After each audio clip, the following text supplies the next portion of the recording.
Hello friends, welcome to straight और simple. Straight और simple इसलिए ताकि कोई भी टॉपिक मैं आपको बहुत ही स्ट्रेट और सिंपल तरीके से बता सकूं। तो आज जिस टॉपिक पर हम लोग बात करेंगे वो है थर्ड वेव। कोविड वायरस का थर्ड वेव आने वाला है इंडिया में। हम ये कैसे जानते हैं? ये WHO और इंडियन गवर्नमेंट दोनों ने इस बात को प्रिडिक्ट किया है कि थर्ड वेव आएगा। एक वेव से जो दूसरा वेव होता है उसमें कुछ समय होता है। ये समय ऑलमोस्ट देखा गया है कि 2.5 से 3 महीनों का होता है। तो हमारे पास कुछ समय है कि हम लोग ज़्यादा से ज़्यादा लोगों को वैक्सीनेशन दे करके उनको सिक्योर कर सके। अभी आप सोच रहे होंगे कि ये वेरिएशन जो होता है वो कैसे हो जाता है और क्यों होता है और इसके पीछे क्या लॉजिक है। देखिए, कोई भी जीव जो होता है ना वो सर्वाइव करना चाहता है। सर्वाइव करने का तरीका क्या होता है कि इवॉल्व हो। तो ये जो इवॉल्व होने का जो प्रोसेस है वायरसेस में, इसको बोलते हैं म्यूटेशन। कैसे होता है कि जब अपने आप को डिवाइड करके नया रेप्लिकेट करता है अपने आप को, तो उसमें बहुत सारे जो डीएनएज होते हैं उसमें चेंज होता है। इस चेंज को बोलते हैं म्यूटेशन। म्यूटेशन मतलब एक जो होता है आपका वायरस, उसमें बहुत सारे म्यूटेशंस होते हैं। मतलब 10 से 15 म्यूटेशन होते हैं। सारे म्यूटेशंस खतरनाक हो ऐसा ज़रूरी नहीं होता है। तो WHO क्या करती है कि इनको 2 कैटेगरीज में डिवाइड कर देती है। एक कि ये ऑब्जर्व करने के लिए होता है एक कैटेगरी की, हम उसमें देखते हैं कि कौन सा नया वायरस आया है, उसका सिम्टम्स क्या हो रहा है, कितना नुकसान पहुंचाता है, कितनी तेज़ी से फैलता है। और दूसरा होता है कि जब उसमें से हमें कुछ ऐसा मिलता है जो कि हमारे जो इन्वायरमेंट है, हमारा जो लोग हैं हमारे डिफरेंट कंट्रीज में, उन पे अगर इफेक्ट डालता है तो उसको बोलते हैं कि कॉज ऑफ कंसर्न।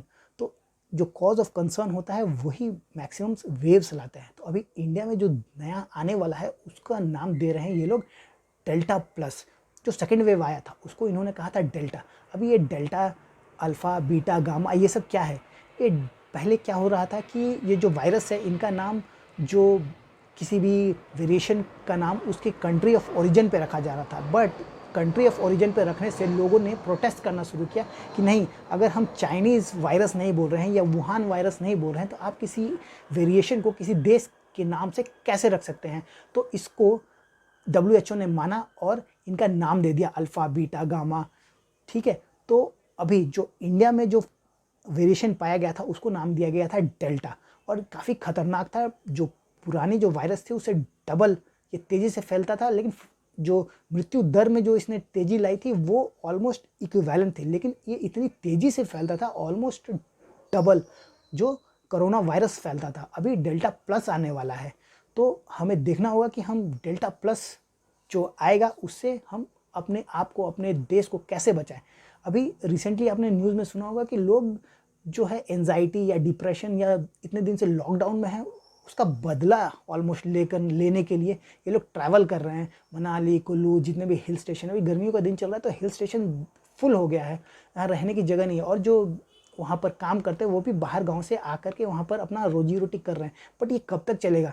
जब से ही कोरोना वायरस अपना फिर से अपना नया रंग दिखाना शुरू करेगा, जब डेल्टा प्लस आएगा, तो फिर ये जो होटल्स है, ये जो टूरिज़्म अचानक से एकदम बूस्ट हो गया है, ये फिर से ख़त्म हो जाएगा। तो हमें चाहिए कि हम इस पे कंट्रोल करें और अपने आप को ऐसा ना बनाए कि हम खुद को तो नुकसान पहुंचाते हैं, दूसरों को भी साथ में नुकसान पहुंचाए। ऐसा करने से कोई फ़ायदा नहीं है। हमें वेट करना चाहिए कि वैक्सीनेशन हो जाए। इंडिया में जो वैक्सीनेशन चल रहा है इट्स बहुत ही अच्छे पेस पे चल रहा है।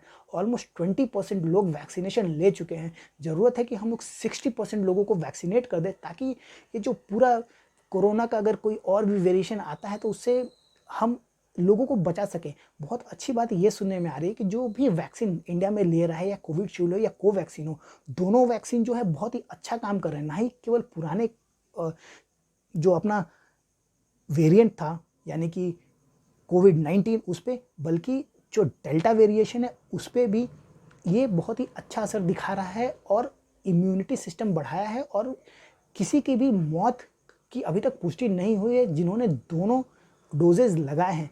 तो मैं ये आपसे कहना चाहूँगा कि अगर आपने एक डोज़ लगाया है या एक भी डोज़ नहीं लगाया तो प्लीज़ अपने आप को रजिस्टर कीजिए, फर्स्ट डोज़ लगाइए, सेकंड डोज़ लगाइए। हम लोग मिल करके कोरोना वायरस को बढ़ने से रोक सकते हैं।